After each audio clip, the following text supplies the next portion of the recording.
এই দিদি কি করছিস রে তুই? এই তো আমি করছি হচ্ছে এখন এই যে চিকেন পকোড়া। এদিকে নিয়ে আয় দেখা। এই যে এখানে হচ্ছে ছোট ছোট চিকেন গুলো পিস করে রেখেছি। তো এই যে চিকেন গুলো ছোট ছোট পিস করা আছে, দিয়ে এখানের মধ্যে মশলা বেসন সবকিছু দিয়ে এটাকে হালকা করে বেসন দিয়েছি জাস্ট, দিয়ে সব কটা চিকেন একসঙ্গে করে এই যে এরকম করে এটাকে পকোড়া করছি। তো এরকম করে চিকেন পকোড়া খেতে খুব ভালো লাগে। ধর উল্টে দিই, দাঁড়া উল্টে দিচ্ছি। এই হাতে যেহেতু বেসন আমাকে বাঁ হাতে করে উল্টাতে হবে।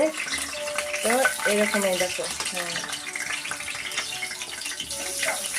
এই দেখো হয়ে গেছে, দেখেছো? তো দেখো কি সুন্দর লাল হয়েছে। বাঁ হাতে করে তো উল্টানো হচ্ছে না, হাতে ডান হাতে করলে হচ্ছে না। তো তোমরা যদি খেতে চাও তাড়াতাড়ি আমাদের বাড়ি চলে আসো, তা খেয়ে যাও। এই দেখো এখানটা লেগে গেছে, এখানটা অ্যাভয়েড করে নাও। এই দেখো, চলো টাটা।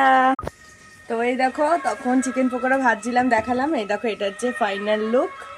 তো এই যে চিকেন পকোড়া আর সস এখনো কড়াইয়ে হচ্ছে। তো এই কটা এখন সার্ভ করলাম। তো কেমন হয়েছে অবশ্যই কমেন্ট করে জানিও। আর যদি কেউ খেতে চাও চলে এসো আমাদের বাড়ি। টাটা।